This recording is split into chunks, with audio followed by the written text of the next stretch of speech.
It's time for the Writer's Block, our weekly look at all things sports. I'm Jenny Carlson here in the studios of the Oklahoman, joined by Cedric Golden in the studios of the Austin American-Statesman. Hello, friend. What's up, J. Carr? Whole lot of NBA, some U.S. Open, some Women's World Cup. We'll talk about all of that and then some probably during this week's Writer's Block. But let's start with the NBA. And we got to start with Kevin Durant, Cedric, because he comes back in Game 5, that critical must-win game for the Warriors in Toronto. After that injury, a calf injury, was not said to be an Achilles, but then he tears his Achilles, and all about the finals has become all about Kevin Durant and this injury. What do you make of him coming back? Do you think he rushed it? Do you think he felt like he had to rush it? What do you get in his mind a little bit? You knew him from his Texas days. What do you think happened here? Well, deep down, I know that Kevin Durant's a tough guy, and the last thing he wanted was to leave Golden State, with them saying he already had a foot out the door. So what he did is he was out for a month. So he came back, he delivered 11 points in the first quarter, three three-pointers, and looked like the old KD, and then he tore his Achilles. I always thought it was an Achilles injury when he got hurt in the previous series instead of a calf, because I've seen people get hurt and he grabbed at the same spot that an Achilles injury would be. But what it did is it basically showed how much he loves Golden State, or how much he loves his reputation, because he didn't want to be the guy that bailed on his teammates. I'm not sure I buy the crocodile tears from Bob Myers, the president of basketball ops. That was kind of painful to watch. But what it really did to me is it showed how much these guys respect Kevin Durant, how much he respects them. You never see when a guy gets hurt really bad, there's always the 11th and 12th man on the bench, always are the guys taking him back to the back. But you saw Andre Iguodala, an NBA Finals MVP, and Steph Curry, a league MVP, tending to their teammate. And to me, that spoke volumes. If anything, Jen, it may increase the chances of Kevin Durant returning to Golden State. Yeah, it's definitely interesting. You know, you mentioned those guys taking him back to the back, and I said out loud as I watched and realized who was with him, I said, don't they have a game to play in? Aren't they needed out on the floor? But there they were in the back hallway with Durant. You know, I don't know, said this whole injury brings up the issue of how long Durant will be rehabbing, when he'll be available. I mean, clearly, if you're a team that wants Kevin Durant, you go after him even if he's going to be sidelined with this thing for, even this whole next season. You don't know when he might be back. But it does bring up the question of how does this affect free agency? And we'll get to the Raptors fans' reaction here in just a second, but let's talk about free agency, because even as this finals is going on, Cedric, I mean, a chance for either the Warriors to have this 3-1 comeback for the ages without Durant, or Toronto to win a first championship for them, for Canada, for a non-U.S. NBA team. All of this is going on, and yet we're all talking about Anthony Davis and Kyrie Irving and who the Lakers are throwing out on the draft block potentially. Is that good for the NBA? I mean, it is what it is. We're talking about it. Is that a good thing that the finals may have been overshadowed a bit by all this free agency stuff? I think so. I think the whole fan base, all fan bases of especially the bad teams like the Lakers, and are buzzing over the prospects of getting back into the tournament. You're talking about Kyrie Irving and Anthony Davis, Kevin Durant, Kawhi Leonard. The greatest free agent class maybe of our lifetime is this summer, and the finals have been okay, but the playoffs overall were kind of blah anyway, Jen. So maybe one or two seventh games in all of the playoffs. So I think any good buzz about free agency, about the excitement that these other teams have in hopes of landing one of those big fish is beneficial to the league.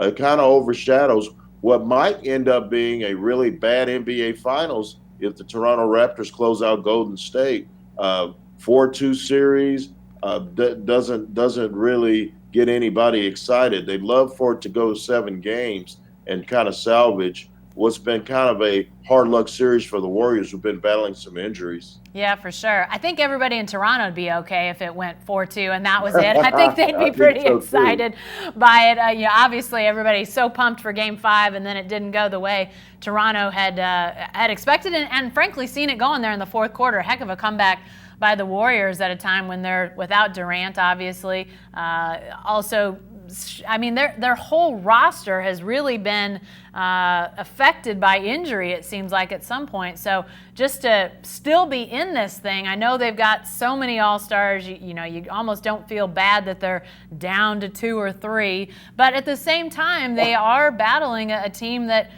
is playing really well. Kawhi Leonard obviously playing at a high level. Kyle Lowry, Serge Ibaka, Siakam. I mean, on and on down the list. They've got some really good guys over on that Raptors side. But said before we stop talking about all things NBA finals, at least, we got to talk about the Raptors fans' reaction to Kevin Durant's injury. I've seen a lot of scuttlebutt about this. I'm sure you have too. Some people saying that, not everybody in the arena can see Kevin Durant on the floor, what he's doing. There was a steal, there was a play. Was the reaction to that? Was the reaction to him being hurt? I think pretty clearly some people were reacting to him being hurt. But so much talk about this, and it brings up the question, do other fan bases do this? I think the answer is probably yes from time to time. But it did sort of sully what's been a pretty feel-good story about all these Canadians and their friendliness and just how great they've been during these finals. It sullied that at the very least. It's been on both sides. People are mad at the photographs of guys pointing at Durant and clapping while he's grabbing the back of his heel. And Canada's known as a friendly country, and so. But here's the thing that everybody must know, Jennifer. Every fan base has bad, classless fans. They're all over the place. A lot of them have money on the game. So when they see Kevin Durant go down, that increases their chances of cashing in their bet and winning some money. They're also so into trying to get a championship, a lot of them, of the first non-American NBA title, that people are letting their emotions flow. And it was unfortunate. The nice thing that I liked about it, Jen, is you saw Serge Ibaka and Kyle Lowry trying to tell the fans, no, don't clap because Kevin Durant is hurt. Yeah. Those guys understood that could be me grabbing my Achilles. And the news has come out today on NBC Sports that Kevin Durant's probably going to miss the entire 2020 season. Mm-hmm. So we're talking about livelihoods here. We're talking about a guy's passion. And I remember when I was real little, Jen, I was watching a football game and I was pulling against a team and the other team's player got hurt and I started clapping. My dad ripped me a new one.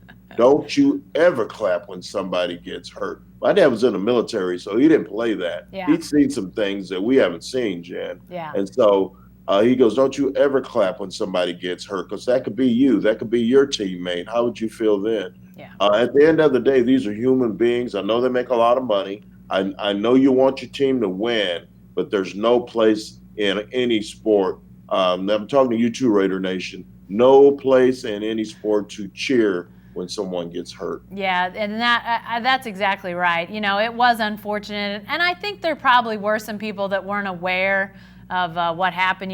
When a player goes down, ends up on the floor, a lot of times it's, you feel like, hey, the guy's getting a little bit made a fool of. Maybe that sort of thing is happening. But if you didn't see the whole thing, if you saw it all, you realized, okay, this guy's hurt. He's going down because he hurt himself. But I don't give a pass to the Raptors fans because I definitely think there were too many people who were reacting to the injury.